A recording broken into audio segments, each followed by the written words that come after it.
ಜಯಂತಿಯನ್ನು ವಿಶೇಷವಾಗಿ ತಾವೆಲ್ಲರೂ ಶ್ರದ್ಧೆಯಿಂದ ಆಚರಿಸಿದ್ದಕ್ಕೆ ತಮ್ಮೆಲ್ಲರ ದಿವ್ಯ ಚೈತನ್ಯಕ್ಕೆ ನಮಸ್ಕರಿಸುತ್ತಾ, ನಾವೆಲ್ಲರೂ ಇಷ್ಟೊತ್ತು ಬಹಳ ಶ್ರದ್ಧೆಯಿಂದ ನಿಂತಿದ್ದೀರಿ. ಇನ್ನೊಂದು 5 ನಿಮಿಷ ನಿಂತಿದ್ರೆ ಬಹಳ ಅನುಕೂಲ ಆಗ್ತದೆ ಅಂತ ಭಾವಿಸ್ತೀನಿ. ಕಾರಣ ಏನು ಅಂದರೆ, ಇದೇ 13, 14, 15ನೇ ತಾರೀಕು ಸಿದ್ದೇಶ್ವರ ಆರಾಧನಾ ಮಹೋತ್ಸವ ಕಾರ್ಯಕ್ರಮವನ್ನು ತಮ್ಮ ಗ್ರಾಮದಲ್ಲಿ ಮಾಡಬೇಕು ಅಂತ ತಾವೆಲ್ಲರೂ ನಿಶ್ಚಯ ಮಾಡಿಕೊಂಡು ಸಂಕಲ್ಪ ಮಾಡಿಕೊಂಡು ತುಂಬ ದೊಡ್ಡ ಮಟ್ಟದಲ್ಲಿ ಅದೃಶ್ಯ ಕಾಟಸಿದ್ದೇಶ್ವರ ಮಹಾಸ್ವಾಮಿಗಳು ಮತ್ತು ಇನ್ನುಳಿದ ಎಲ್ಲ ಯತಿಗಳನ್ನು ಕರೆಸಿ ಒಂದು ಅದ್ಭುತವಾದ ಕಾರ್ಯಕ್ರಮ 7 ವರ್ಷದ ನಂತರ ಈಗ ಆಗ್ತಾ ಇರೋದು ಬಹಳ ವಿಶೇಷವಾಗಿರುವಂಥದ್ದು.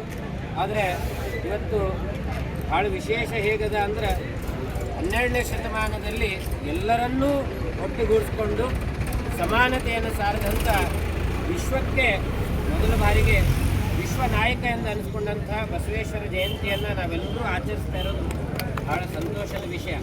ಆದರೆ ಇವತ್ತು ನೀವೆಲ್ಲರೂ ಏನು ಕೂಡಿದ್ದೀರಿ, ಇನ್ನೊಂದು 10 ನಿಮಿಷ ಏನಾದರೂ ದೇವಸ್ಥಾನದ ಹತ್ರ ಬಂದಿದ್ದೆ ಆದರೆ ಕಾರ್ಯಕ್ರಮಗಳ ಗುರುಪ್ರವೇಶ ಏನು ನಡೀತಾ ಇದೆ, ಇನ್ನು ಮುಂದಿಂದ ಏನು ಮಾಡಬೇಕು ಅಥವಾ ಇನ್ನೇನಾದರೂ ಬಿಟ್ಟು ಹೋಗಿದ್ರೆ ಅಥವಾ ಹೇಗೆ ಮಾಡಬೇಕು ಅಂತ ಹೇಳಿ ತಾವೆಲ್ಲರೂ ಸಲಹೆ ಸೂಚನೆಗಳು ಕೊಟ್ಟು ಹೋಗಿದ್ದೆ ಆದರೆ ಕಾರ್ಯಕ್ರಮ ತುಂಬ ಅದ್ಭುತವಾಗಿ ಯಶಸ್ವಿ ಆಗ್ತದೆ ಅಂತ ಭಾವಿಸ್ತೇನೆ. ದಯಮಾಡಿ ಒಂದು 10 ನಿಮಿಷ ಅಥವಾ 15 ನಿಮಿಷ ಸಮಯ ಕೊಟ್ಟು ಸಿದ್ದೇಶ್ವರ ಸನ್ನಿಧಾನಕ್ಕೆ ಬಂದು ತಾವೆಲ್ಲರೂ ಸಲಹೆ ಕೊಡಬೇಕು ಅಂತ ಹೇಳಿ ತಮ್ಮೆಲ್ಲರಲ್ಲಿ ಭಕ್ತಿಯ ಪ್ರಣಾಮವನ್ನು ಸಲ್ಲಿಸ್ತಾ ನಾನು 2 ಮಾತುಗಳು